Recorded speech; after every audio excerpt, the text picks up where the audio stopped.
Hello, and welcome to Entangled, the podcast where we explore the science of consciousness, the true nature of reality, and what it means to be a spiritual being having a human experience. I'm your host, Jordan Youkilis, and today I'm joined by my lifelong friend, Zach Coffey.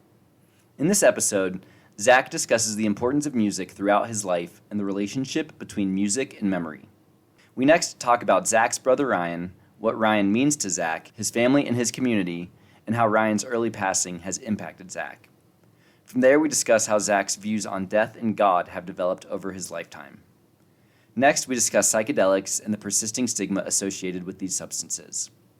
We then discuss romantic relationships and the way societal pressures influence our decisions with our partners. From there, we discuss why stand-up comedy has been an art form that resonates with Zach and the important role comics play in the defense of free speech. We end the conversation discussing the organizations that control the flow of information, issues with the current pharmaceutical paradigm, and why there is not more media coverage regarding the implications of Jeffrey Epstein's crime ring. Outro is available for this and all episodes at entangledpodcast.substack.com. Music from the show also available on the Spotify playlist Entangled The Vibes. Please enjoy.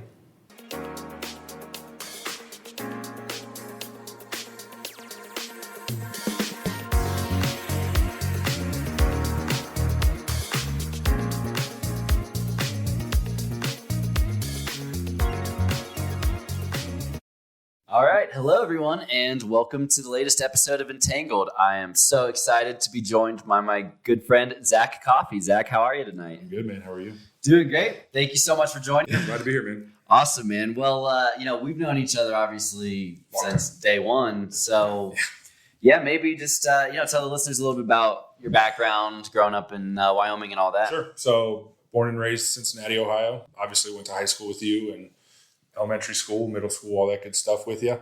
Been through a lot with you. But, I'm in manufacturing as a career. I enjoy the hell out of it. I've done some carpentry work, some construction stuff, and finally found my home with the company I'm at now. So, yeah, man, about ready to get married. Yeah. Moving and grooving. That's crazy, man. Getting married and growing up. Talk to me about that. You ready for it? I've been ready. Yeah, I proposed in July of last year, so it's been a little while. I knew I wanted to marry her for quite some time. So, it's just now the planning and all the fun stuff starts, and we're going to get it going. Awesome, man. Well, that's cool. Definitely dive back into that. But maybe, going back to the early days, talk to me about, what role music has played in your life. It's been huge. It was always, and still is, very much just kind of a therapeutic for me. It's kind of, lets me take my mind off of whatever, whether it's good or bad. Music, in my opinion, is very transcendent. You can hear a song and be taken back to an exact moment, an exact place, just a memory. And it's just kind of, it's obviously not time travel, but the closest thing that I think we have to it. But yeah, playing music a lot growing up, started playing guitar in the 7th grade, got really, really into it. I loved it. It was definitely my biggest creative outlet. Mm-hmm. Then in high school, a couple of our buddies got together, put a band together, and I actually played the drums for that band because my house was the only one that had a drum set, with my dad being a drummer. So I just kind of had to pick it up, but I enjoyed the shit out of it, obviously, and did it for over a decade. And then, college, we all went our separate ways for a year, and then decided we wanted to keep the band going. And, we got a house down in around UC's campus, put a recording studio in it, and had a lot of fun. Played a lot of shows around Cincinnati and had the opportunity to open up for some pretty cool people. And definitely miss it. Yeah. Definitely miss it. It's definitely one of those things where every year I tell myself, I'm going to get back into playing. And it's just, I always, seem to just never get into it for whatever reason, whether it's work, whether it's whatever. But yeah, it's definitely a huge part of my life. Would you consider yourself more of a drummer or a guitarist at this point? Man, that's tough. Probably still a guitarist. Just because I've been doing it longer. Both have certain things that I enjoy, obviously, about them. The drumming is, there's different players, and there's, players that are hyper technical, and then there's players like Steve Jordan, who drums for John Mayer. Okay. he also did like some of the Blues Brothers stuff. And he's not like a super technical guy, but everybody wants to play with him because he's just got great feel. Yeah. And like, he just knows where to take the song, where to, you know, his inflection and, you know, just his feel for music is really, really cool. So I was kind of like that. I wasn't a very technical guy. I just enjoyed playing and would play what I thought. I would try to take the song where I thought it needed to go. And as a drummer, you kind of have more, you can make more of a difference in that way. Obviously, you know, you've got guys like John Mayer that nobody's paying attention to the drummer. Like, you know, he's up there melting people's fucking faces. And stuff. So, you know, the drummer takes a back seat. But, you know, in most instances, you know, I think the drummer can control a lot. Yeah. You know, totally. But I still would consider myself more of a guitar player. Do you think drumming is more technically challenging overall? I think they're both. I mean, I think drumming is physically more technical. I mean, you've got more moving parts. You know, you've got to be in control a lot more, obviously. But I mean, they both are obviously really, really hard and really technical in different ways. But drumming, I think I'm not going to say it's harder. It's obviously, I mean, they're different instruments. It's apples and oranges. Sure. But I think that drumming, I just think with all the different, you know, you got 2 feet and 2 arms and you're using them all. Yeah. You know, I mean, it's like, so, I mean, I think that does present a different set of challenges, but, you know, like I said, it's just a different technicality, right? Yeah. But I mean, you look at drummers now, like it's ridiculous. I mean, it's insane. Like just how good they are, you mean? Oh God. I mean, it's like they're making these guys in a factory somewhere. It's insane. You know? Any guys in particular standing out? Luke Holland, Matt, I'm going to blank on all the names now. Drummer for Periphery. Who else? I mean, they're just go on YouTube. I mean, and just like, you know, Luke Holland, you know, did this cover of a Skrillex song, and it was just, that's what put me on him. And I was just like, who the hell is this kid? He was like 20 at the time. And that's what I'm saying. Like, I don't, you know, with YouTube being so prevalent, like, I don't know if it's just sped up their learning process or there's just more access to more information on how to do things, you know? I mean, I don't know how many people nowadays are like doing it the way I did, where I went once a week and sat down in a room with a guy that smelled like musty cigarettes and like teach me guitar licks that I wanted to learn, you know? Like, so I think it's just different now, but it's just, it's crazy, man.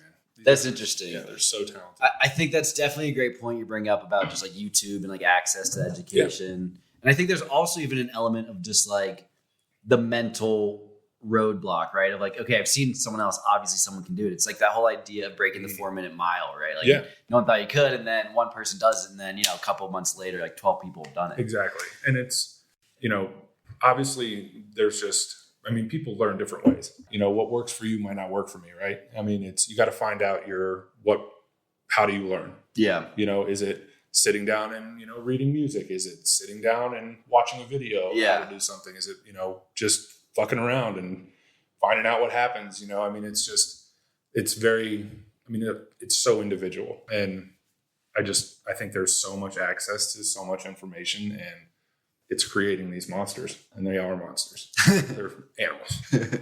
And you were talking earlier about how music can like kind of take you back to a point in time.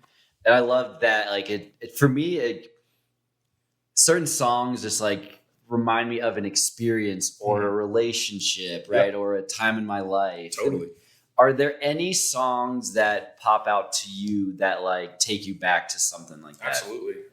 Number one, the first one that comes to mind is Orange Sky by Alexi Murdoch.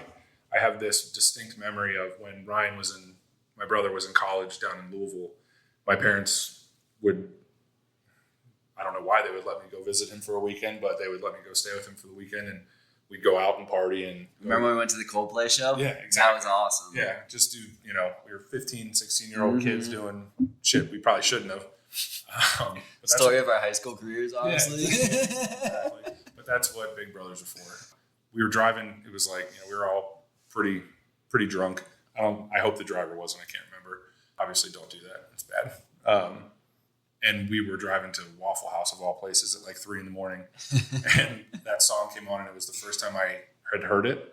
And it just resonated with me for whatever reason. And it's, you know, I've actually got one of the lyrics tattooed on me, and it's one of those things where it just takes me back to being on Newburgh Road on the way there, you know, just sitting in the back seat. Yeah. And it's just, like I said, it's that idea of, I hear that song and I'm back in that car. Yeah. And but like you said, it's not just, it can be a relationship, there's plenty of songs like that for me too.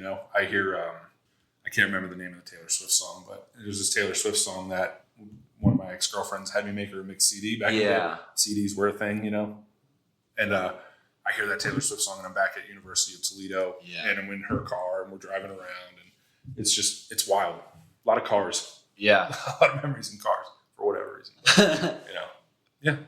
What about you? Do you have any songs that jump out at you? Yeah, it's interesting. I was kind of thinking about that as you were going through that. And one that's kind of been that for me lately is a song by The Roots called Why. Okay. Do you know that song? Yeah. And I think that came out originally like 2003, 2004. And it was about the wars in Afghanistan and Iraq and how senseless they were and just some of the issues with, I think, there's the power structure of our society today. Yeah. And I've been getting back into some of that time period of rap, like The Roots, Common, Mos Def, kind of those guys really had, I think, a really profound influence on me just as a person overall. And re-listening to those lyrics today, it kind of makes me think of this whole idea of like the more things change, the more they stay the same. Because you can take exactly what they're talking about in relation to Iraq and Afghanistan and apply it to what looks like it's around the corner with Russia and China and Iran, right? And it's just like, I don't know. So anyway, that's just something I've been thinking about lately. And the lyrics are going to ring different. You're obviously a different person than you were in 2003. Yeah. Like you were 13, like obviously you're going to not understand it more, but understand it differently. Yeah. You've had a lot of different experiences since then and it's, you're a different person. So it makes sense though. But yeah. What's the lyric you've got from the song? With my brother standing by. That's cool. Yeah. Yeah. It's on my arm and, most of my tattoos are either related to him or music. Or both. Yeah, exactly. So yeah, it's definitely the one that stands out the most. And if you haven't heard it, go listen to it. I don't think I know the song. It's a great song. Yeah, I'll check it out. Super good. Super cool. So you mentioned Ryan. Tell us a little bit more about your brother. Yeah. He was 4 years older than me. He, born and raised Cincinnati. He was a college, athlete. Super outgoing dude. A person that, would talk to a wall. Loved everybody. Yeah, definitely. He loved hard. And unfortunately, he passed away in 2012, a brain tumor. And, that's obviously had quite an impact on me and my family. But he was just an all-around great dude, would be friends with anybody. He was a really good big brother and published poet, college athlete, played D&D. He was a total nerd, but could kick my ass in any sport. At the same time, it was incredibly frustrating. So, but yeah, he graduated in your sister's class. Uh-huh. So, I don't think they were very close, but, they knew each other. Obviously, Wyoming's not a big place. Mm-hmm. Totally. But, miss him a lot. Yeah. Miss him a lot, for sure. I actually just had the 10-year anniversary last week, so that was obviously a challenging day, but, got through it. What were some of the challenges you were thinking through that day? Obviously, first and foremost, just how crazy it's been that it's been 10 years, how quickly it happened, how, for me, it's kind of looking after my mom, making sure that she's okay, and, we're trying to keep, we took that day and we went down to Louisville, visited where he went to school and went out to a restaurant for dinner that he worked at and just kind of tried to do things that, were Ryan adjacent. And I think that most of my energy was spent focusing on that and making sure that, she's okay. She's not having too hard of a time.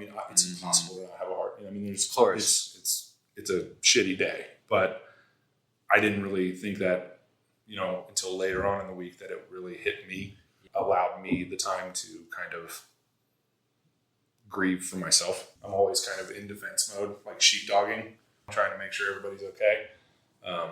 And, that it hit me hard for sure. You want to talk about it being transported, that day, obviously, I can still smell the way that hospital room smelled. It's super visceral, obviously. And it's hard.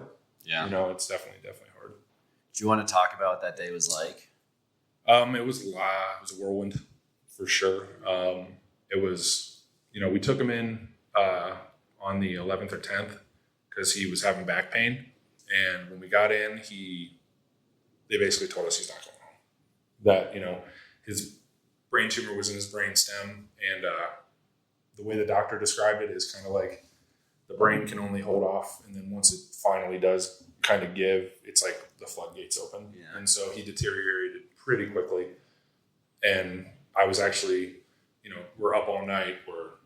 So I was actually in a room across the hall sleeping. And my mom came over and got me and told me, it's time, he's going to go. And then we all were in the room. And it's weird to go from, this was my brother. And now what do we do with the body? Mm-hmm. It's kind of, it's a weird situation. It's just, you start making phone calls to people, letting them know what happened. And then it's the process of planning the funeral, executing what he wanted as far as, his remains and all that good stuff. But yeah, I mean, it definitely, in the moment, it doesn't feel real. In the moment, you're just reacting, at least it was for me, everybody's different. But it was super tough. I mean, when you finally get that time alone and it finally just kind of, the gravity of it definitely hits you. Mm-hmm. And it's heavy. And it definitely, I still deal with that to this day, but it definitely put a kink in some of my plans for years after that, for sure. Mm. Fun topic though, right? So a couple questions that definitely popped to mind. I want to come back to when you say I put a kink in your plans for a couple years, but before we do that, you kind of, the way you phrased it, I think was something like, now Ryan's gone and what do we do with the body? Mm-hmm. And I'm curious to get your thoughts on how did his passing impact the way that you view who Ryan was as an entity? You know what I mean? Yeah. I mean, Ryan was super spiritual, for sure. He handled it with grace. A lot of people, myself included, would have, I think, gotten more angry. I'm not saying Ryan wasn't angry, but he didn't show that. Mm-hmm. He spent his time trying to bring people together. And one of his friends actually said something cool to me.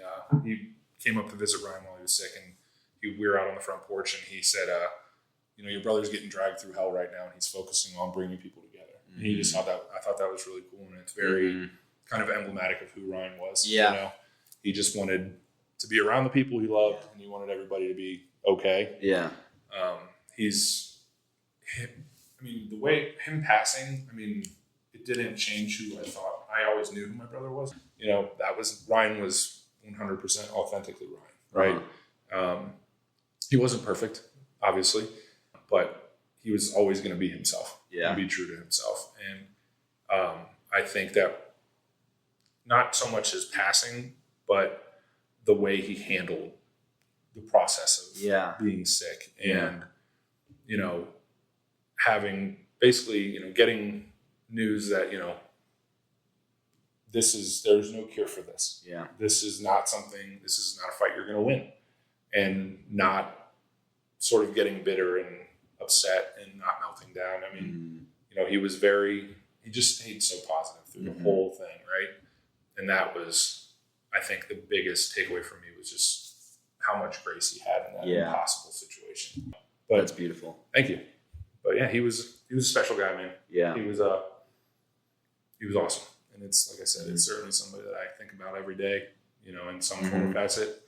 The big thing is, I think I'm in a place now where when I think of him, it's not always in a sad way, whereas for years it was. But, I'm starting to be able to remember him with associating happy memories and, sad memories and memories of when, I was mad at him and, shit like that, which was definitely a lot of work to get to that point, for sure. Do you think you just kind of blocked those memories out? I still think I done that. Yeah. I mean, I definitely did 100%, but it's when something like that happens, I mean, you and I were talking about it outside. You feel so robbed. You feel so cheated, upset. And at this point in my life, I was reading a lot of, oh my God, now I'm blanking on his name. He's Christopher. He's a well-known atheist. It's going to kill me. And Sam Harris. And so I was already in this weird, like, anti-God, anti-religion place. And it threw a flame on him already. Pretty raging fire. So there was a lot of that. There was a lot of, like I said, you're watching what it does to your family. It has this massive, massive ripple effect. What it does to his friends, to his, I'll say, girlfriend at the time, what it did to her. And it's just, it has a hell of a wake, and it touches a lot of people. And so it's very, very upsetting and very, like I said, you feel cheated for sure. How would you say your views on death have developed since that time? I don't know. I mean, I don't really spend a lot of time thinking about death. I really don't. That's the God's honest truth. I mean, it's coming, it's coming for everybody. But I think I spend now most of my time, not all of my time, trying to, I don't know, it sounds so corny, but I want to enjoy the time I have. That's why I can be kind of selfish with some of my choices as far as who I want to go see, when I want to go see them. I'm going to do I'm not going to do what I want to do, like, and that's that. But, I have been a little more selfish as far as, doing and making sure that I'm experiencing what I want to experience. I'm traveling. I'm, spending time with the people that I love, the most, maximizing my time with my fiance and all that. And I don't think that's selfish. I think it's just, I think it's, I think you realize how fragile life is. Yeah. And how I think people get caught up in the, day to day, minute to minute, get through today kind of thing. It's just like something like that happens and completely pulls the rug out from under you. And you're just like, well, if it can happen to him, it can happen to anybody. So I might as well try to enjoy what time I do have, Yeah. So, I mean, it sounds cliche, but put it on a bumper sticker.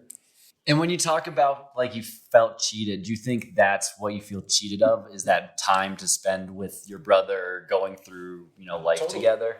I feel cheated that he never got to meet my wife. Yeah. With my, soon to be wife, that he won't get to meet my kids, God willing.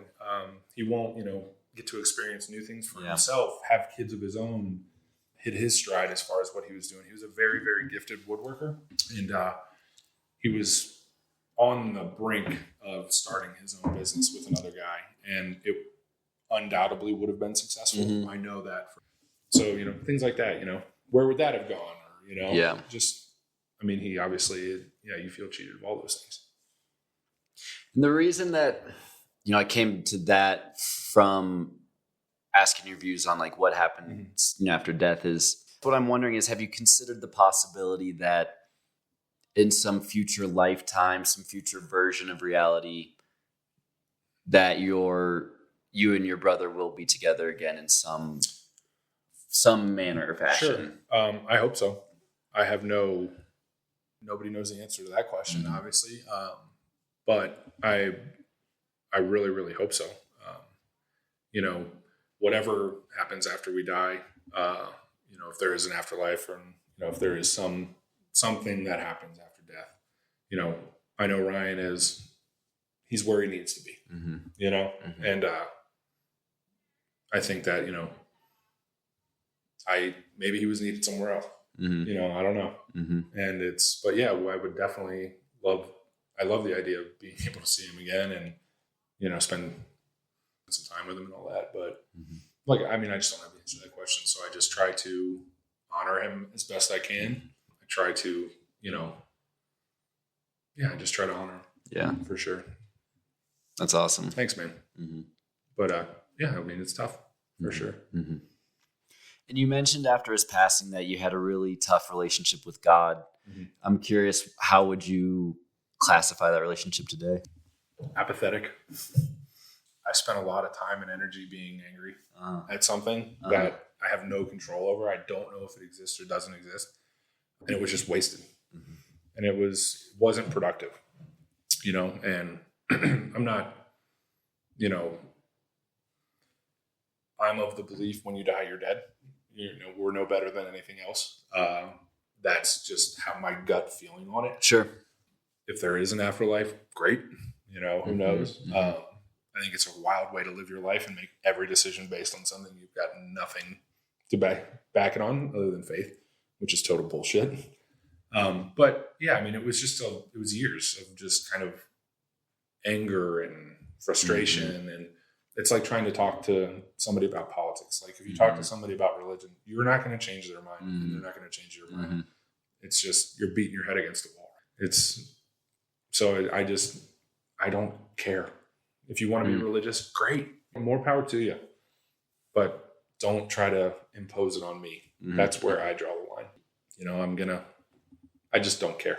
And I know that's very agnostic, and agnostics are kind of like the lazy atheists, I guess, But, yeah, I mean, why waste my time and energy on something not productive when I can refocus that somewhere else, It's interesting. I mean, I would say I definitely shared your perspectives pretty much to the T until I kind of, Christopher Hitchens. Okay, thanks. Sorry. Yeah, no worries. I definitely shared your views very similarly, right? Definitely would say that I thought, just didn't really think about death, figured base case, nothing after it. Yeah. Why waste your time? All the things you're kind of saying. But then when I had what I'll call, my spiritual awakening and got more into that, I think a couple of things, my conception of what is God started to change, right? Sure. Whereas I had come at it, growing up in a Judeo-Christian household, right? That you're taught that Yahweh is this, God who commands you, the God of the Old Testament, don't do this and you'll be smitten, right? Yeah. That kind of stuff, fear, powerlessness. Yeah. But then I started to, be awakened to this idea of the perennial philosophy of that. In fact, we are all manifestations of the divine in this manifest reality, right? The whole idea of as above, so below, and that you can actually directly experience God. And psychedelics have been huge for me in that process. Sure. And I think for me, and Aldous Huxley talks about this, right? The whole idea of the doors of perception, where psychedelics can be this gateway to show you, hey, there actually is more. You can directly experience the knowledge that there is no death. I had that experience, and I obviously, you can say I was hallucinating, you can say whatever, who knows, but I've had that experience of a reality realer than real, and came away with it with the knowledge that there is no death, that the universe is love, that, and so I guess my point is that for me kind of changed my base case from saying nothing after death to death is just a construct that we've made. And I actually think that it is important. And I think that our society, which says you're allowed to say there is nothing after death, and that makes you a scientist. But if you say, I don't believe that death is the end, then you get grouped in with the religious people who don't believe in science. And I think that there's very much, those are complementary, and there can be a middle ground. And so, I don't know. And anyway, I guess the long-winded point I was trying to make is I think that our views on death can, in fact, have very profound implications in the way we approach everything in our life, but it just is so far in our subconscious, we don't necessarily recognize how that's being manifest. Sure. And I get the point that you made about saying, I don't think, now you're grouped. I mean, I think that's what we do as society is we just, if you're not going, you're either on the train or you're getting left behind, right? And so then you get lumped into this, well, he's crazy, so on and so forth, and it's so easy and it's such a cop out. Dave Chappelle had a great line about that, calling someone crazy because you don't understand them, it's dismissive. Yeah. I don't understand this person, therefore they're crazy, which is total bullshit. And it's like, your experience is unique to you. You saying, I had that experience. Who am I to tell you you didn't? I haven't had that experience myself. So, I don't know if it would be hallucinogens that would take me there or what, I don't know. Yeah, sure. I don't know what sort of tool would get me there. And, but I'm also not looking for it. I think is a distinct where you and I are different. Yeah. As far as, you spend a lot of time and energy thinking and focusing on these things. And that's great. I have no problem with you doing that. It's just a matter of that's not where I'm choosing to allocate my time and energy, Yeah. Like, I'm not going to ever sit here and tell somebody their experience is bullshit or their experience is not right. I didn't experience it. They did. So, but more power to you, man. And if I was able to, have that sort of realization or whatever, I'm not against it. Like I said, I'm just not looking for it. I'm not seeking it out, if that makes sense. For sure. But I'll tell you, I wasn't consciously aware I was seeking it for sure. Yeah. Until very shortly before I found it. You know what I mean? Like, I was going through a really tough time in my life, I'd say, in like 2019, 2020 when COVID hit, right? Where I was worried about Trump. I thought our country was falling apart. And more broadly than even just Trump, just the broader trend of the world going more towards fascism, away from democracy, and just climate change, et cetera, right? Like feeling nihilistic. And there were just a lot of things about society, about the structure of our world that just didn't make sense. Meanwhile, this was happening as, prior to COVID, like business was at the most fragile time. I was going through heartbreak at the time too. So just like a lot of things kind of coalescing at the same time that forced me to be like, I don't know, to do a lot of introspection. I'd had the benefit of having some of those experiences with psychedelics. And then just kind of this confluence of synchronicities came together very quickly that just... It was the God cocktail. Clicked. But it wasn't even that. Like that was... I know. But I get it. But like, it was really more learning about metaphysical principles, right? And like theories of like the holographic universe and the unified field of consciousness that for me coming at it as like a scientific brain, spirituality is nonsense. That gave me the bridge to say, oh no, this shit is real. And then follow that up with a psychedelics experience that confirmed it directly. Do you mind if I ask you what that experience was? Yeah. Like what was it like? Yeah. Like when you say experience that made you change, that's not that's a core like belief. Yeah. You know what I'm saying? So to have it flipped on its ear, so maybe not quickly, but it obviously had to be powerful. It obviously had to be pretty earth like shattering for you. So I was just like, what was that experience? Yeah, totally. Yeah. So I think what they call it in like the research community is like drug-induced ego dissolution. Okay. And the whole theory is that like you all like with psychedelics, there's almost like this, and not just psychedelics, I think meditation and other ways of getting these transcendental states of consciousness kind of all work the same way. Psychedelics, I think, are just the most efficient way to get there, right? You don't have to go practice meditating in the Himalayas for a year, right? Yeah. But anyway, like... That'd be dope, though. Yeah, right. But anyway, so it's like there's almost like this critical tipping point, right? Where you take psychedelics, they help you kind of, with that trauma, they help your ego dissolve. But then eventually you get to a point of complete ego dissolution where you kind of break through and you completely transcend the realities of Jordan Youkilis as a human being. And you get to this point of cosmic consciousness where you can feel that you are unified with the rest of the universe. Interesting. Yeah. That had to have been pretty rad. It was dope. Super dope. Terrifying, but... Yeah, and what's crazy is like I'd heard of that experience and I knew I hadn't had it, but I wasn't necessarily like looking for it. I had learned these theories about consciousness. I was reading this book called The Holographic Universe, had some LSD laying around. So I'm like, all right, let's go explore. And, took a healthy dose, but not even anything that's like that crazy. But just, I think I was in the right state of mind. I was looking for that answer and it all kind of clicked and it happened.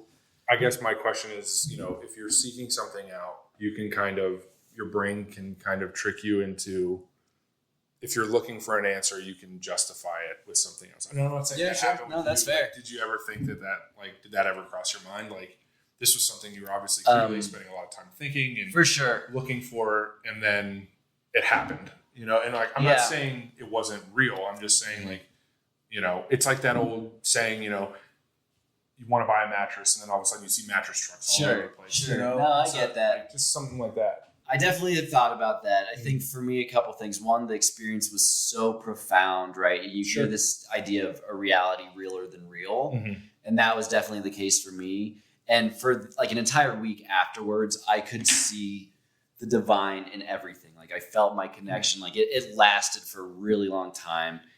And since that time happened, I've gotten into transcendental meditation. I've continued to explore psychedelics. I've done a lot of like sound healing, sound bowls type stuff that have all, while not necessarily as profound as that initial experience, have all given me the same feeling. And every day I get closer and closer to that becoming a permanent state of mind. So I think that all has helped contribute to. So is that the goal? I think that's one of them for sure. Like to get to that point where. Yeah. And so getting back to the perennial philosophy, right? That's this idea that, in fact, if you look at the original spiritual traditions, right? And I'm talking about, you know, like the Vedic tradition, which is what Hinduism and Buddhism is all based off of what Christ actually said, not how his words have been perverted by powerful organized religions, right? Yeah. And the Egyptians, all this stuff. A lot of these similarities come out with all these same myths or traditions, right? Yeah. And the three kind of things that are pulled out is that one, there is an eternal, unchanging reality beneath this world of change. Number two, that we humans have enfolded within us the ability to achieve the divine, to be God manifest in this world of change. Sure. And number three, that the purpose of life here on earth is to reach that state of enlightenment. Okay. And so anyway, my view kind of now has changed, is that that's really what Christ was trying to say, right? Like the kingdom of God is within you, that we can achieve this. Maharishi Mahesh Yogi, who is one of the guys really that drove the spirituality movement in the West, that's what he taught, is that enlightenment is our birthright. Through simple meditation practices like transcendental meditation, every single human can achieve a state of permanent cosmic consciousness. Wow. You know a lot more about this than I do. I mean, and again, like, do you? Like, I'm happy for you. Yeah. It's like, you seem happy, you know, you're not hurting anybody, you know, you're just taking some mushrooms and meditating once in a while. I mean, that's awesome. Like, good for you, buddy. And, you know, I mean, it's obviously deeper than that. You're looking for, you know, you've got goals and, you know, you're striving towards something, you know, and, you know, if it makes, like I said, I don't care. That's awesome. And, you know, I'm definitely interested in sort of these principles, not from a, I want to do them. I'd like to understand them better. Totally. You know, and I'll be honest, I don't meditate. I just don't spend a lot of my time in that space. And, you know, maybe I should. Maybe there's something to it, you know. Obviously, you would say there is. But, you know, your experience is your experience. You know, It's not going to be the same thing for me. And but like I said, I'm not against it. But that's awesome. Yeah. You know? And what's that book called? Which one are you talking about? The Holographic Universe. Is that, would you, like, what would you say, like, this, like, I think that's the best place to start. I can't recommend that book enough to people. Well, I'll read that and then we'll talk about it. Yeah, that'd be awesome. Totally. Well, and so talking about, you know, more contemplative or, you know, reflective practices, you had an interesting experience for the first time last night.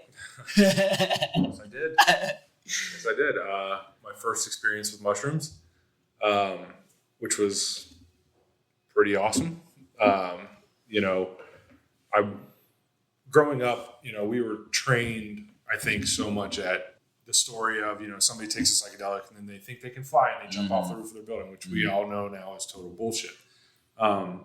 And so, but it's still like, it left an impression, and it all like the idea of hallucinogens to me was always scary because of a control. Like, what I don't know how I would do if I felt out of control. And so but you know, now most of, you know, the people I talk to and the, you know, you're very much still in control. It's just changing your perspective a little bit, right? Which was my experience last night. And it was, you, me did it. And it didn't really hit me until I laid down to go to bed. But no, it was awesome. It's definitely something I would try again. It's not something I think that it would be a common occurrence for me. And nothing, I went into that last night with like, I just want to see some shit. I want to see what this is about. What's all, why is everybody raving about this stuff? Yeah. But I've also looked at how they're starting to introduce it in therapeutic ways, and there's medicinal values to these things that, for reasons we won't get into, have been shut out of the market, So, when some people that I respect and are pretty, are very well researched are starting to talk about, therapies, MDMA therapy, things like that. And it's like, well, okay, then, can't be that bad. Totally. And I respect you, and it's something that, I would trust you not to steer me into a situation that I'm not going to do well in. But yeah, it was awesome. It was definitely unlike anything I'd ever done, for sure. But, it's probably a lot better than this shit is for you. I didn't feel bad in the next morning. It was a little hard to get to sleep, like I said, but that was it. But no, it was awesome. Definitely something I'll do again. Well, I'm glad you had a good experience. And, Thanks, man. And I think for me too, all the things you mentioned, right? Like the research coming out on therapeutics, like when I first read Michael Pollan's book, How to Change Your Mind, like that was really influential to me.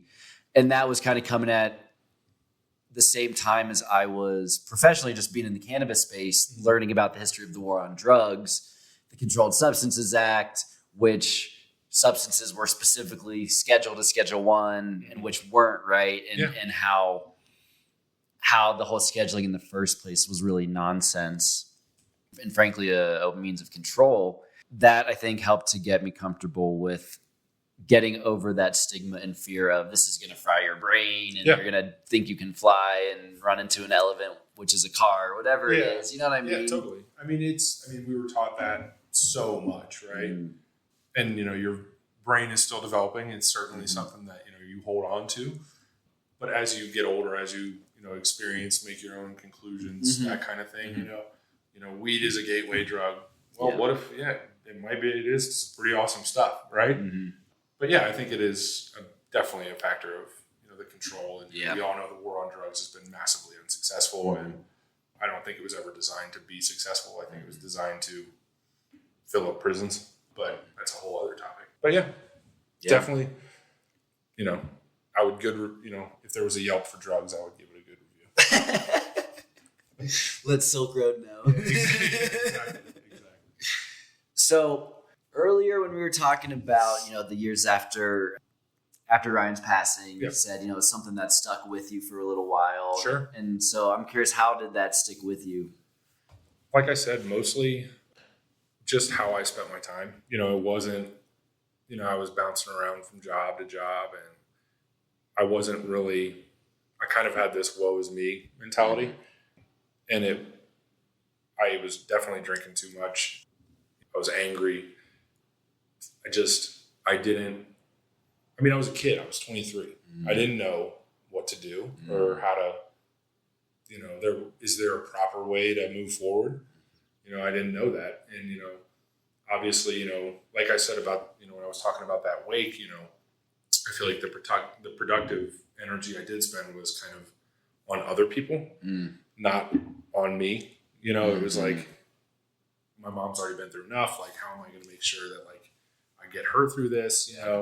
What are my cousins going to be like? What effect is this going to have on everybody else? But I never really thought about what effect it had on me. Yeah. And so the outlets I went to were just anger and drinking and, not trying to be the tough guy, like just put it on my shoulders and, put your head down and get through it. Right. Yeah. And it's like, it definitely like from a, professional standpoint, like I didn't give a shit. I just wanted to make rent.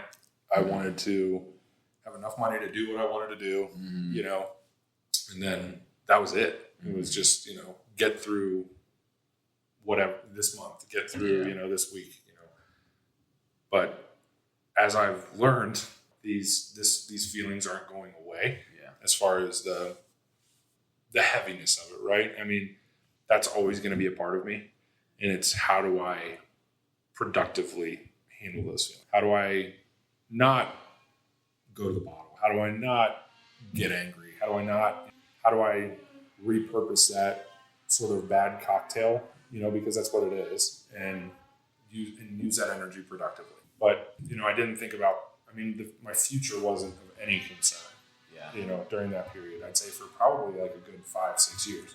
But thankfully, I think I'm certainly have got more work I could do myself, but I'm in a better place now than I was shortly after that, for sure. And sorry, folks, for some background noise. Doing a little bit of construction at the house right now, but and so, have you found better ways for coping with those emotions over the last years? Yeah, talking, not holding it in. It sounds so simple, and my fiance has been a godsend in that regard. She inherited a hell of a fixer-upper, but she doesn't let me bullshit her. She doesn't let me. She will get to the root cause. Yeah. Kind of like what we were talking about out there. Not letting little things become big things. But yeah, just talking. I've gone to therapy. It hasn't stuck yet. What's the EDM or is it EMD? EDM music you're talking about? No, therapy. Oh. It's like eye movement, something dissonance or something like that. Where I've tried that, which that was definitely the most successful of any versions. But finding a good therapist is like finding a partner. It's got to be the right fit. But yeah, just talking. It let me let go of some of that feeling of being cheated and feeling of being robbed and anger and, having someone that I know 100% is here for me and will listen to me and let me blow out the lines if I need to, because, and this is no knock against my mom, but, she lost her son. So she's not somebody that I'm going to go to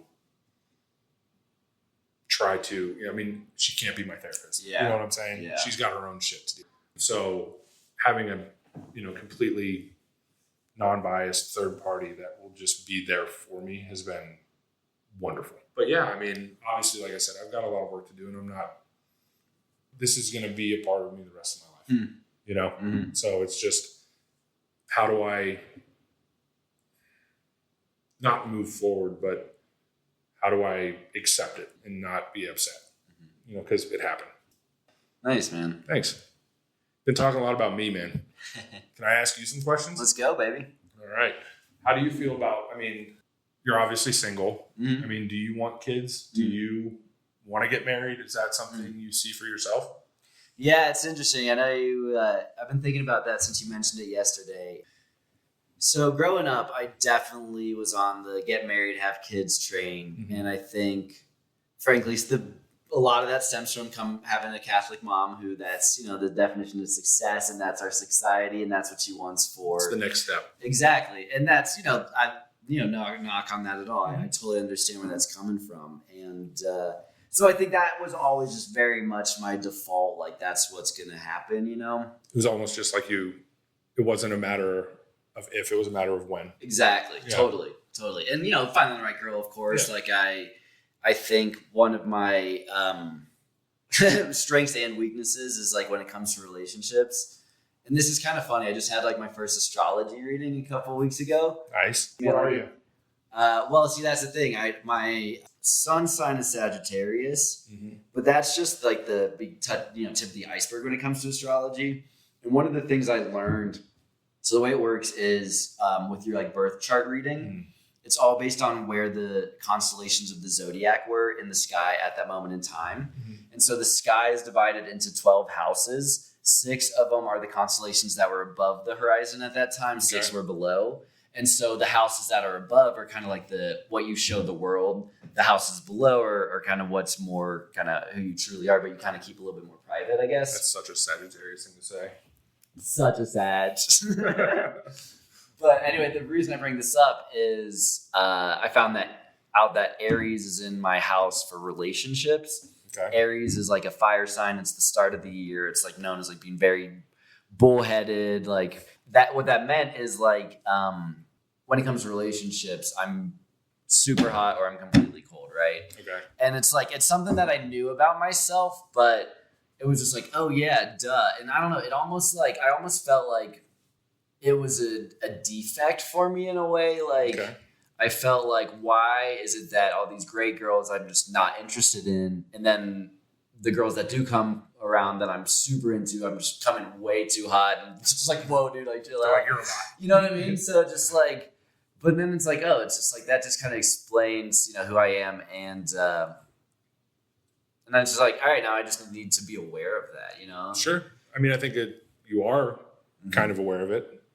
Yeah. I mean, but then I guess back to the question that, you know, the crux of what you're just asking is like, I'd say one, it's been a blessing because like, it's just, you know, my life, especially the last year and a half, has just taken all these kinds of crazy, weird turns that I never would have seen coming. And I think if I had been married and settled down at this point, that just wouldn't have happened. So I'm very happy about it in that sense. Collateral damage. Or that, totally. And a lot of my friends in the spiritual community have had a lot of collateral damage with relationships for that reason. And then I think the other thing I'd add is that I think as my views on consciousness and death have changed, right now I very much believe that my existence will have, right, time kind of being this non-linear thing. Yeah, exactly. Infinite experiences, right? And that there will be other lifetimes where I have kids and families and all that stuff. And so that's great. And so it's relieved this pressure for me to feel like I need that to be successful, to be happy based on society, based on what my parents have taught me. Yeah. So I could also very much see me like just having just this really weird idiosyncratic life kind of thing where I just like never really settled down and get up into all kinds of hijinks, and that sounds pretty dope too, you know? So totally. I don't know. Well, I mean, I'm happy for you that you've been kind of relieved of that, you know. Mm-hmm. Definitely, it's definitely a societal pressure. Did you feel that? Totally. I mean, I'll be 34 when we get married. She'll be 33, and like, there's definitely points where I felt like this has got to, like, I got to get going, you know, like, you know, because you know, our friends are getting married now, our friends are having kids, and I kind of see the silliness in the pressure now. Yeah. You know, like, it'll happen when it happens. Like, you can't force that, right? Mm-hmm. That's why the divorce rate is what it is. Totally. You know? Totally. So I feel I've never felt more confident about who I want to spend the rest of my life with, you know? You know, and the rest will take care of itself, right? Mm-hmm. She's the one. I know that. Mm-hmm. You know, that's a good starting. You know, if kids happen, awesome. Mm-hmm. You know, but the pressure definitely is there. Yeah. You know, I mean, I think there's definitely this, especially from where we grew up and totally go to high school, get the good GPA, go to college, you know, get the good job.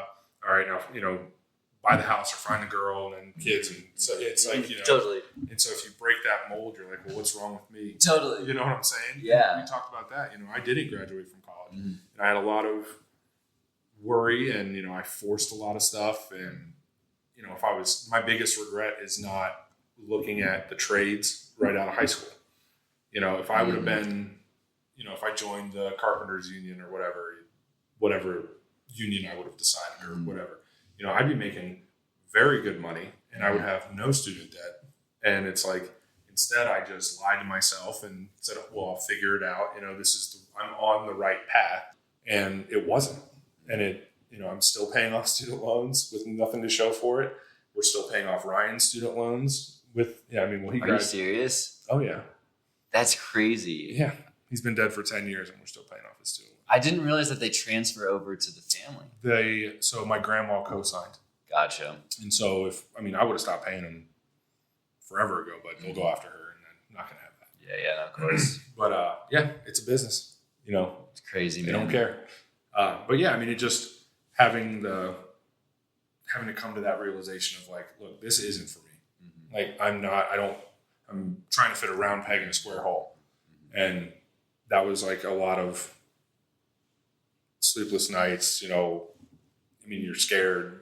I mean, I didn't know, well, how am I going to make a living? You know, there's such a stigma of, you know, like shit, even an MBA now that's not rare. I mean, it's almost like you don't have it. Totally. You know? So, and if you do have it, it's like, oh, it's not Harvard. Yeah, exactly. It's like, okay. So what's next? Yeah. And it just, I'm very happy where I'm at. I'm in the right spot. I know that. And it was a long road to get there, though, for sure. Yeah. So how did your parents handle Ryan's death? Not well, we'll say.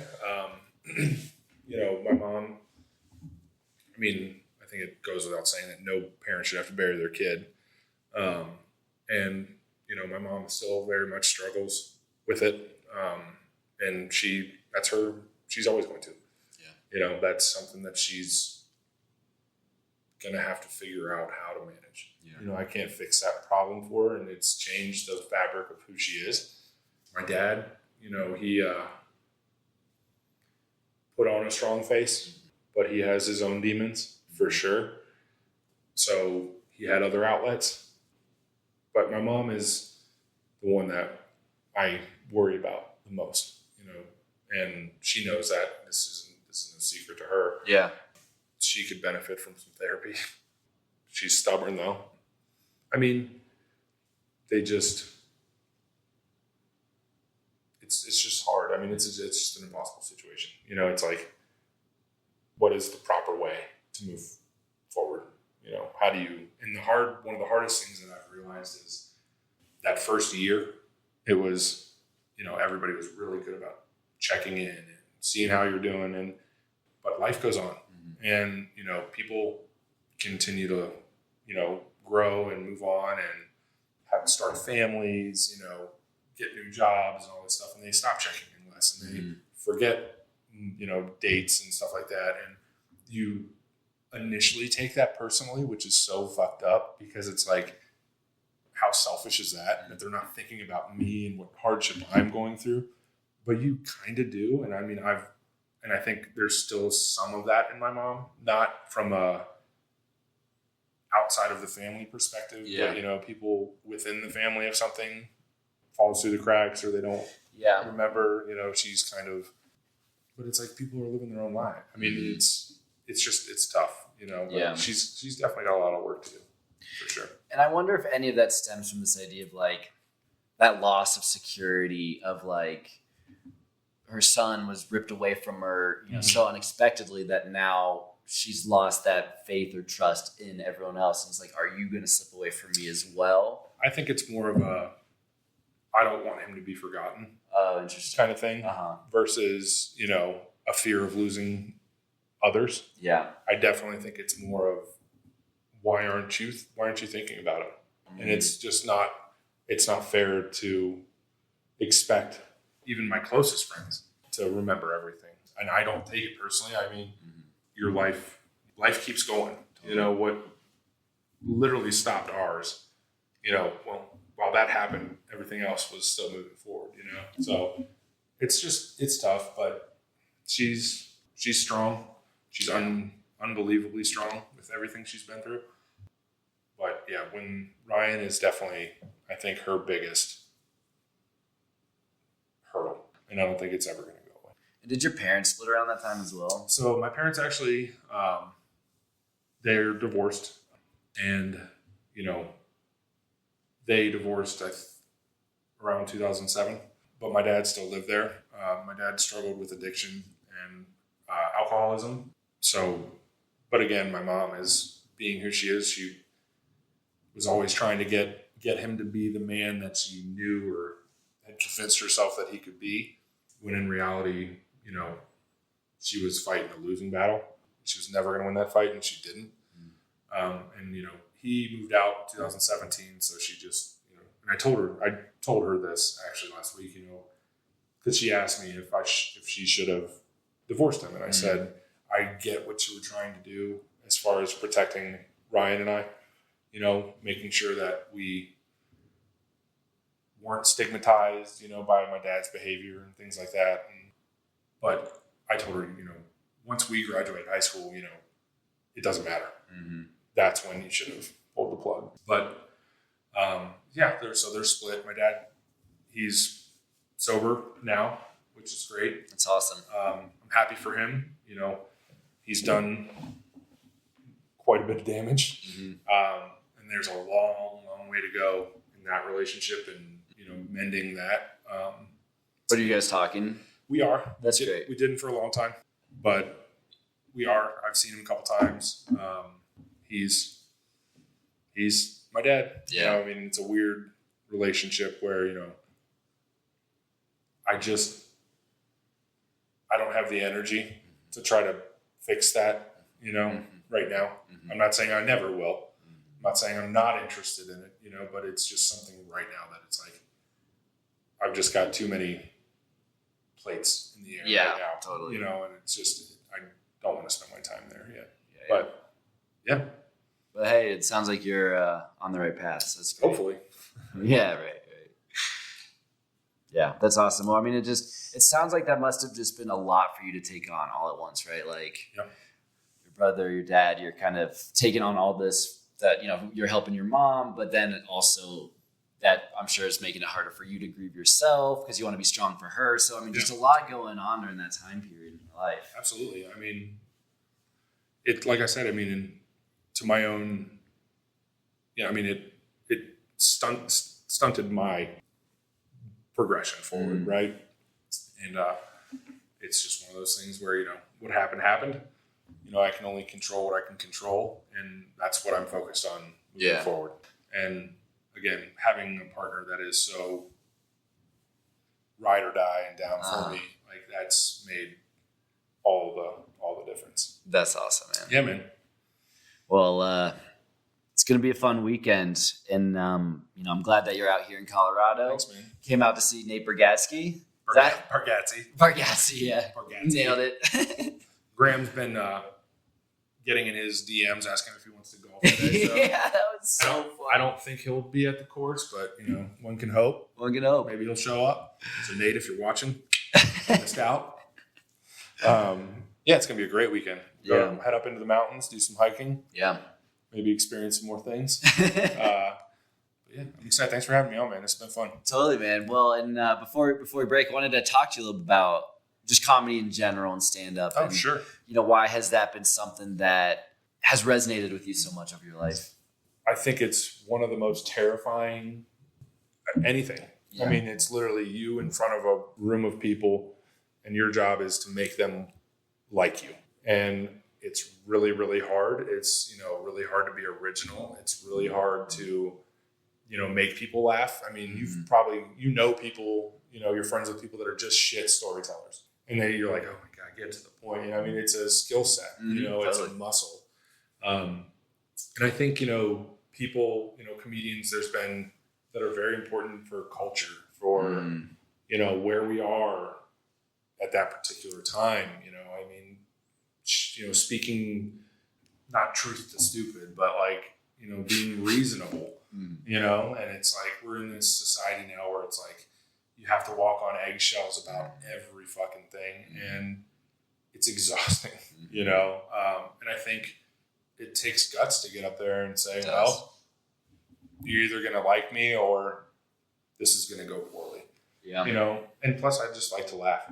I admire the hell out of the obvious ones, you know, Dave Chappelle, Nate Bargatze, Tom Segura, Bill Burr, he's a big one.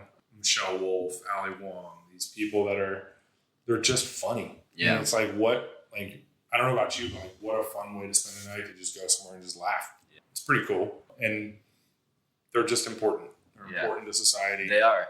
And people, you know, Bill Burr again had a great quote.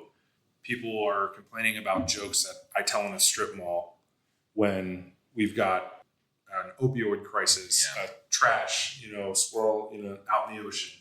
And he said, it's your house burns down and your first thought is, oh fuck, I need a new toaster. It's like, we're not addressing the real problems here, you know? He said safe outrage, and that really resonated with me. It is. That's what it is. Safe outrage. It's safe outrage. It's like, you're not going after these pillars of what is really preventing society from moving forward. Dude, I agree with you completely. And I think it gets into like the free speech stuff we were talking about yesterday. It's like the thing with comedians, and they've really played this role as a voice to, as a truth to power kind of role from the beginning days, right? Like the court gesture was the guy who could poke fun at the king. Yeah. And I think that's why, number one, they're able to say things that other people can't. Because you know what's really interesting, Zach, is like, as I think about how screwed up our financial and economic system is, right? The thing you recognize is like the more successful, and this has just been my personal experience kind of just in the relative business success I've seen for myself, but also just as I see more about the people who get to be these top 100 billionaires, right? Like, is that the more a part of the system you become, the less flexibility you have to speak out against it and actually change it for the better, right? And so it's like, if the people in power can't do it, we're censoring the comics from talking about it. It gets into rappers as well, I think, play a very similar role. And I was talking about how common, and, you know, these guys, like, 100%. We're saying things that I'm not hearing anywhere else. Yeah. So it's like when you start to censor art, when you start to, you know, when the economic system is so convoluted and fragile that, like, the people who have the power can't say the truth, where can we go for truth? Or at least just another opinion versus the one that's being dictated to us through the media. Well, that's the whole thing now, is the loudest in the room is all you hear. Yeah. It's the extremes. Mm-hmm. And it's like, I truly don't think it's that big of a percentage of people. Yeah. I think most people are rational and are willing, well, maybe not most, but there's a good portion of people that would be willing to sit down and have a conversation. And whether that conversation ends with, you know, we still disagree. Like, sure, but they were able to talk to each other. Yeah. Right now, it's just mom and dad are yelling at each other, and everybody's waiting for it to quiet down. And it's like you said, where do you go? Like, you know, the second you go against the grain, one way or the other, like that conservative, same thing, liberal, same thing. Like, if you challenge somebody on the left with whatever, you know, they're like, now you're just lumped into this. Totally. Now you're all you're right. Part of the fucking problem. Yeah, right. You know, and it's like, well, no, explain it to me. Totally. Make me understand where you're coming from. You know, I don't just have to take what you say at face value as fact. And that is where we're at. And it's for sure. It's, you know, what's interesting is, you know, you've got these companies, we don't have to go too far down the rabbit hole here, but, you know, Fox News. Down. I know you want to be here for 6 hours. I've been at tea time. I gotta get to Fox News and CNN and MSNBC and all these things. They're not they're labeled as entertainers, so they can't be sued for that exact reason. So it's just like, if the news isn't even actually the news, like where do I get, you know, who do I trust? And it's like how I think COVID, you know, all this stuff, how that was politicized. Trump was obviously, he was something. But, you know, it's like, did we want to, you know, like you said, these people that maybe potentially, they're not even speaking up, they're just presenting a different perspective. And it's like, immediately, like, can't have that. It's kind of scary. It is scary. You know, and it's like, well, then what? We're just all these robots that have our marching orders, and, you know, that's not the way I want to live. You know, and I know you don't want to live that way. No fucking way. I know you won't live that way. Yeah, exactly. But go out and blaze a glory before that fucking happens. Just when you buy a cabin in the woods and start writing a manifesto, I'm going to be a little concerned. Right? It's funny. My essentially guy was here yesterday, and he was like, set up the 5G. I was like, how do I disable the 5G? He's like, oh, you're one of those. Yeah, exactly. It was like, no, man, I don't want that fucking radiation. Like, got tape over everything. Yeah, exactly. Blackout curtains, all that. No, I mean, the reality is, you know, who do you believe? You know, where is the truth? And I think you have to find that for yourself as far as, you know, what feels right.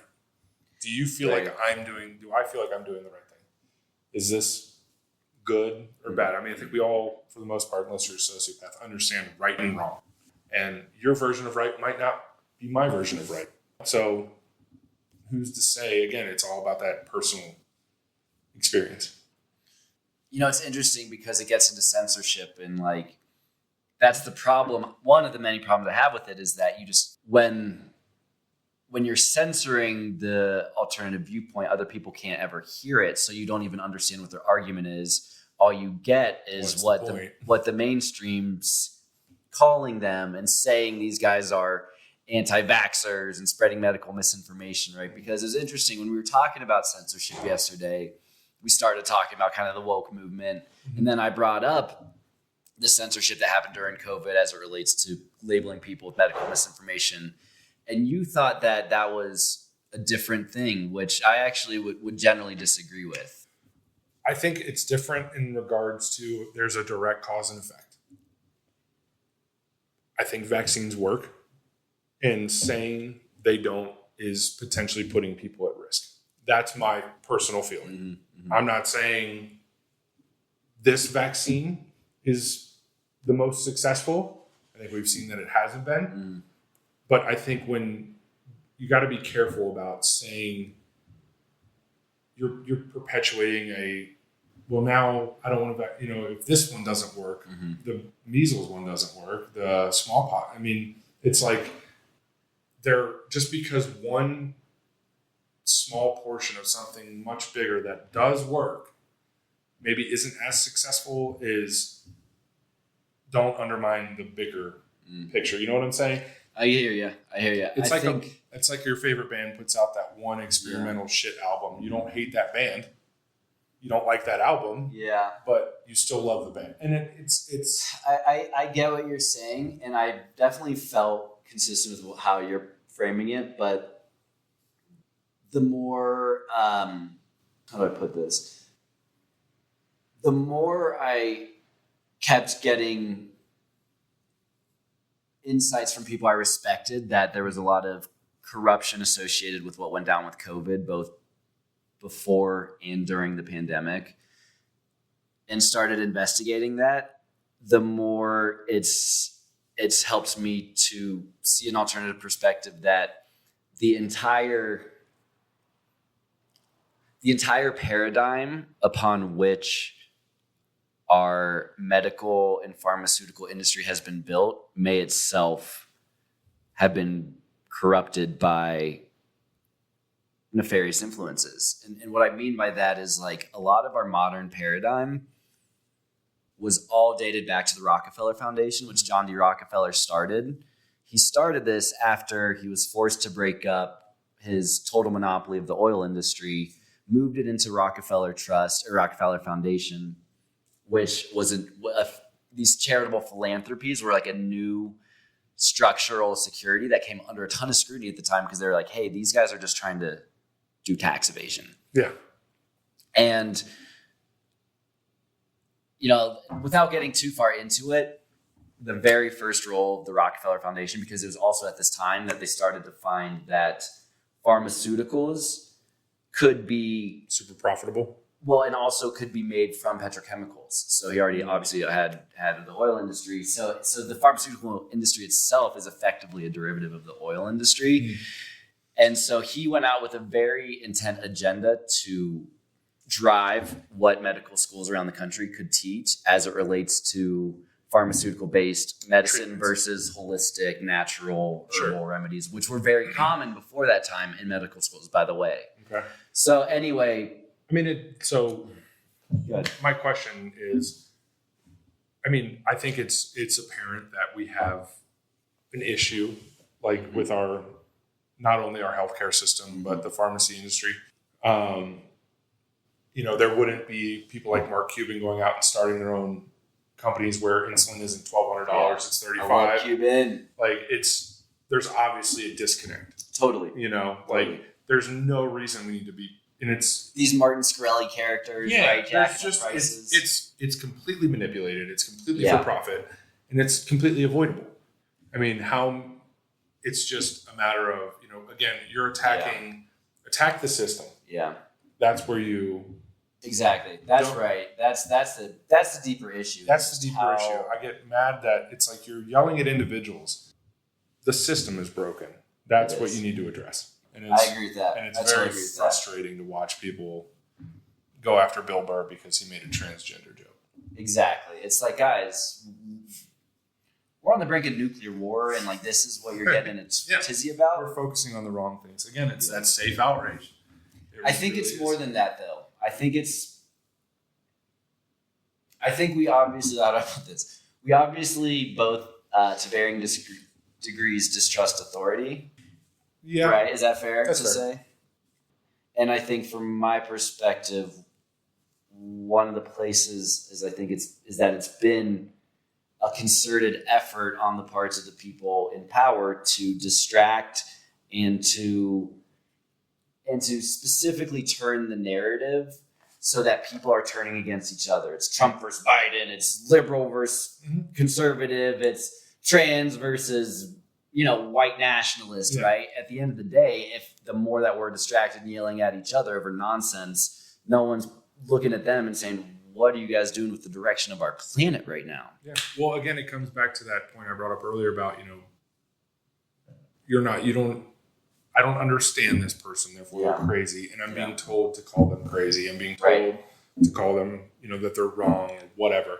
But it is the extremes that are, the loudest. It is the extremes that you hear the most. But I think our system also amplifies that. 100%. But what I'm saying, CNN and Fox News, One American MSNBC. That drives ratings, which drives ad sales, which drives profit, which drives all that shit. And, I really do believe that most people have the ability to sit down and talk to somebody that they don't understand. And, they might not get anything out of that conversation, but they are not hateful, which is where we're at now. And it's like, when you've got people like, we're in the great state of Colorado, and you've got people, Lauren fucking Boebert in Congress. I don't know her. She's the one that carries a gun, and her husband exposed himself to some teenagers and shit like that.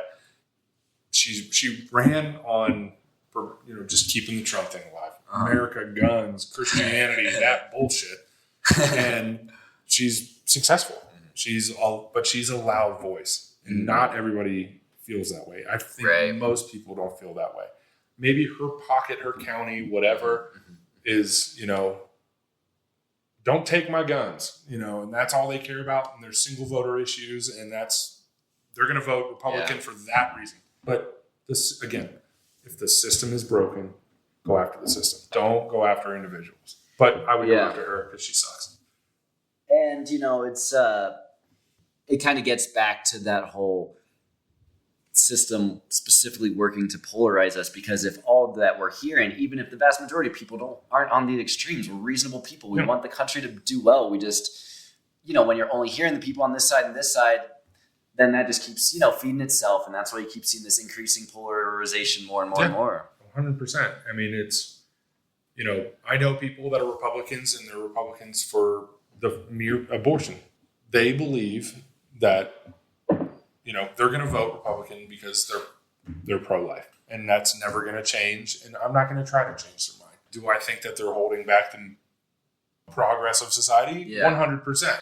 But I think eventually society will move forward with or without those people. And I hope that in the interim, there's not too much damage done, and we don't know. Yeah, I get your point. I think that maybe you're falling victim a little bit to your own echo chamber too. And I came from that kind of liberal Democrat perspective and was very much a victim to this too. But all I'm saying in that regard is that you're still getting caught up in it's these people, like these kind of not hillbilly, but you know what I'm saying? The stereotypical Republican, Southern Republican, yes. And I think my point is that getting back to the system, it's not those guys that are the issue. It's the guys who have all the power. It's something like, 82 people have more wealth or the equivalent wealth as 50% of the world's population. Yeah. That doesn't happen by accident. Well, no. The system is, we keep saying the system. It'd be nice to be able to articulate a little bit better on that. But, the rich get richer. Exactly. That's not is it right? No. But how do we fix it? And I'm certainly not smart enough to attack that. You know, it's funny when you say, how do we fix it? You made a funny comment yesterday, but it actually like super resonated when you asked if something about revolution, right? And like one idea I've been thinking about a lot, and it's something that's in our Constitution, is the ability to call a new constitutional Congress. We haven't done it since 1776, but my views is that our system of government today, and unfortunately the problem is much deeper than just even the US, so this doesn't solve everything, but it's a good place to start, is that I think the entire system has been so corrupted that we have what amounts to nothing more than oligarchy, kleptocracy. It's just regulatory capture is so deep and pervasive at this point that what worries me is that, not even worries me, but I just wonder, is that the most efficient solution to just try and figure something completely new? Just wipe the slate clean? Yeah. You asked me about comedians, and now we're talking about a new government. Goddamn. No, I mean, yeah, I definitely think the system has got some holes, and it's not a Republican or Democrat thing. That's not the issue. It's the system that is perpetuating all this corporate greed, and all this. Again, I'm way too dumb to understand the inner workings of how it happens. But what I do know... But you're not. You see the forest for the trees. That's what fucking matters. That's what most people miss. Nancy Pelosi's husband being able to trade... Exactly. Like, with her in... Like, oh, okay. What's a congresswoman's or House Speaker's salary? $250K? How about this one? And her net worth is like $200 million or something crazy? It's like, well, how does that happen? I know she's a dinosaur and she's been there forever, but it's like, that doesn't add up. Right. Or Hunter Biden having, pedophilia all over his computer, yet that gets suppressed. You know what I mean? It's like there's certain people that can get away with it. We're going crazy. No, I know where you're going. Say it. The Jeffrey Epstein thing. Exactly. Yeah. Bill Gates. Bill Clinton was on his flight, 27 times or something? Oh, yeah. I wonder what he was doing. The Lolita Express? Yeah. Come on. How is no one talking about this? Because it doesn't fit the narrative. Exactly. That's exactly right. It doesn't fit the narrative, and people would lose a lot of advertising dollars. It's like you said, it's a tight-knit community of people that want things to get out and things not to get out.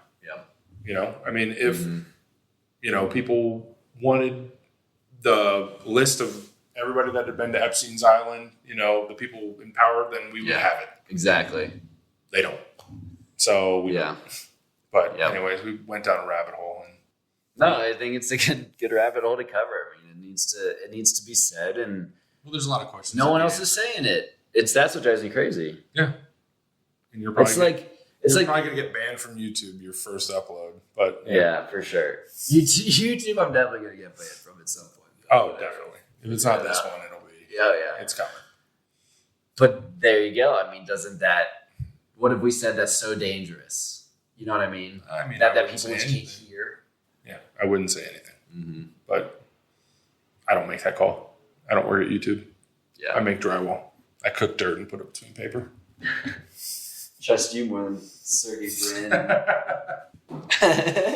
Because you just talk about advertising revenue, getting back to COVID. I mean, I think it's something like 45% of advertising revenues for television stations come from big pharma. So if they have an agenda of what they want to say, go to any other country. Go to any other country and see if any commercial is for a medication. Yeah. Every other commercial, it's wild. I mean, there's a reason for that. It's profitable. It's not that deep.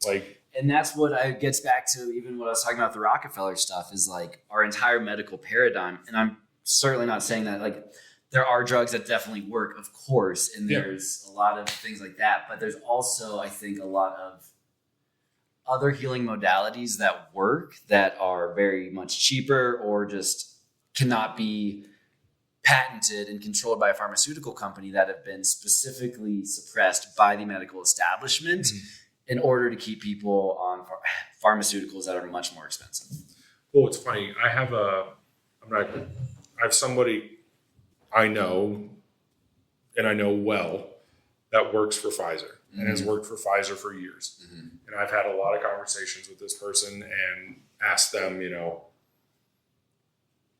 how they feel about working for Pfizer, and it's always, they were in sales. So that was always great. They didn't care. They were getting paid very handsomely. And they finally admitted, basically, I know that I'm responsible for a lot of, not single-handedly but they've contributed to, environmental problems. They've contributed to, pushing medications they know are going to have adverse side effects, things like that. And if that's somebody that works there, it's not, it's just to get, this person spent their entire career there. So, and was very successful. So it's like they got paid by the devil and now they're kind of having to deal with that. Yeah. When you ever heard that, is it Borla or whatever the CEO's name, like you just hear him speak, he sounds like a straight up Bond villain. It's like, he is. The opioid epidemic has killed how many people every day? It's just wild. And by the way, Pfizer was obviously already one of the largest, biggest companies in the entire world. Last year, 45% of the revenues came from COVID vaccines. It's fucking crazy. So anyway, it was definitely profitable for them. So we'll just maybe leave it at that. There were some good bonuses that year. Yeah, exactly. The rich get richer and the poor get poorer, right? Zach, this was awesome, man. Thanks, man. Yeah, for sure. Thanks for going down all the rabbit holes. I can't wait to get labeled as a crazy person. That'd be awesome. Love you, buddy. Love you, bro.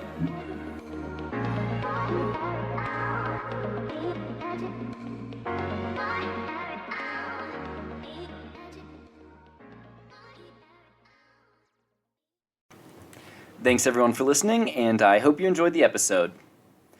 In this conversation, Zach talked about how his brother's passing was particularly difficult because he felt cheated out of all the experiences they didn't get to share. That Ryan won't meet Zach's fiancée or their future children. Many of us who have lost loved ones too young have felt similar expressions of grief. What does this idea of loss mean for who we are as conscious beings? Because if this is the one life we're given to live, of course we want to share every moment possible with the people we love the most. But what if this experience of life is not all that there is? What if this physical manifestation, instead of being the alpha and omega of our existence, represents one infinitesimally small subtotality of who we truly are? What if we have lived and will continue to live infinite lives, infinite expressions of consciousness, infinite ways for our cosmos to experience itself? Then maybe the loss doesn't need to be quite so heavy. Because at this deeper, transcendent level of reality, death itself could be just a construct. Therefore, those we love are never lost to us because the soul is eternal. And the true nature of the soul is unconditional love. So that regardless of the days and minutes we have with those we love in this lifetime, the impact of those experiences ripple eternally in ways we humans can't even begin to comprehend. Of course, I have no way to prove this is the case and that the concept of the human soul even exists, just as the materialists have no way to prove it doesn't. Either way, I prefer to believe it does. Finally, I'd like to wrap up this episode touching on a joke Zach made during the episode when we discussed resisting tyranny. He asked me to give him a heads up if I moved to a cabin in the woods and start writing my manifesto. Apart from being a hilarious joke, he does bring up an important point worth addressing, as history is littered with people who advocate revolutionary change against oppression, in turn becoming violent and destructive themselves. That those of us who seek truth, especially as it relates to corruption and criminal conspiracy, must tread carefully. For as Nietzsche warned, battle not with monsters, lest ye become a monster. And if you gaze into the abyss gazes also into you. So I want to be explicitly clear here. The only manifesto I'll ever write is a manifesto of love. A manifesto of harmonious vibrations. With that in mind, here are 10 convictions I currently hold. Note that these are subject to change, based on the acquisition of new information, the introduction of new perspectives I hadn't previously considered, and direct experience which contradicts my views. Number 1. We live in a world of infinite possibility. We humans, individually and collectively, are co-creators of our reality, capable of exercising free will. As such, I intend to do everything in my power to manifest a world that maximizes love, maximizes fun, and minimizes suffering. Number 2, consciousness is not a random byproduct of our evolution. Quite the contrary, consciousness is foundational to our cosmos. Our atheistic, materialistic, modern worldview is antithetical to the true nature of reality. We humans are not limited to the familiar states of waking, sleeping, and dreaming. Rather, there are higher states of consciousness which can be accessed by all of us. Similarly, our epistemological capabilities for experiencing this cosmos vastly exceed the familiar five senses. Number 3, life is bliss. Life is not suffering. As the collective human consciousness ascends to our next phase of evolution, a tipping point which I believe to be imminent, we will recognize how the current materialistic worldview and the self-serving actions of a powerful few have limited the potential latent within all of us. At that point, we'll be ready to usher in a future more beautiful than we could possibly imagine. Number 4, extraterrestrials are real, zero-point energy technology exists and is being suppressed, and there is a criminal cabal at the center of world power. This last point is particularly controversial and a topic generally shunned from polite conversation. Acknowledging this uncomfortable truth does not make me an alt-right, anti-Semitic Proud Boy, despite the narrative pushed by the compromised media against anyone attempting to get at the truth of this criminal enterprise. As uncomfortable as this fact may be, it is one we must confront if we are to avoid totalitarianism. I've highlighted the evidence of this cabal in past episodes and will continue to do so in future ones. To understand how this deep, entangled web of evil developed, one need only follow the true history of families including the Rothschilds, the Rockefellers, the Warburgs, the Dulleses, the Bushes, the Cheneys, and the Clintons, as well as organizations including the World Revolutionary Movement, the Order of the Illuminati, the Bank of England, the Federal Reserve, the investment bank Brown Brothers Harriman, the law firm Sullivan and Cromwell, the Council on Foreign Relations, the Bilderberg Group, the Trilateral Commission, the World Economic Forum, and the Bill and Melinda Gates Foundation. Number 5, nonviolent non-cooperation with oppression should be universally advocated by those who believe in freedom from tyranny and equal rights. Anyone who advocates reform by violent means should not be trusted. Number 6, those of us in Western democracies have been deceived into believing our economy operates under free market capitalism. It does not. Our economic system is better described as kleptocracy, a government whose corrupt leaders, kleptocrats, use political power to expropriate the wealth of the people and land they govern, typically by embezzling or misappropriating government funds at the expense of the wider population. In order to transition to a life economy rather than a death economy, we should consider an entirely new economic system that incorporates the following principles. A demand-based economy based on goods and services most beneficial to the people and the planet, rather than our current supply-based economy where funding goes to the development of products and services that benefit those who control the supply of capital. B, an economic system that eliminates the concept of debt entirely. Debt has been used over the past several millennia to enslave nations, with sovereign debt lent by organizations like the WTO, IMF, and World Bank, and to enslave individuals through student loans, credit card debt, and unreasonable mortgages impossible to repay. And C, a decentralized economic system with infinite currencies without the need for trusted third parties, so that we can avoid the ability of cartels to control the money supply and global reserve currencies as they do in our current economic paradigm. Number 7, humans are intrinsic fields of health, creativity, and intelligence. The cabal has succeeded in our collective subjugation by suppressing our true natures and keeping us in a state of perpetual fear, war, unhealth, and distraction. By remembering who we truly are, we can end this cycle of oppression once and for all. Number 8, world peace is not only possible, but also imminent. The most likely pathway towards achieving this potentiality entails universal nuclear disarmament, dissolution of intelligence agencies and standing armies, and recognizing the power of group meditation for its influence of coherence and positivity in the social and natural environment. Number 9, my mission with the Entangled podcast is to represent independent thought, devotion to truth, and artistic freedom and expression. Censorship, increasingly rampant in our country under the guise of fear-inducing labels like medical misinformation, Russian disinformation, and hate speech, is anathema to all of these. This is exactly why free speech and the protection of civil liberties in general are so important today. That's not to say medical misinformation, disinformation, and hate speech don't exist, but rather that most of these lies come from the state and compromised outlets in the media, the same organizations we've enabled to act as censors and arbiters of truth.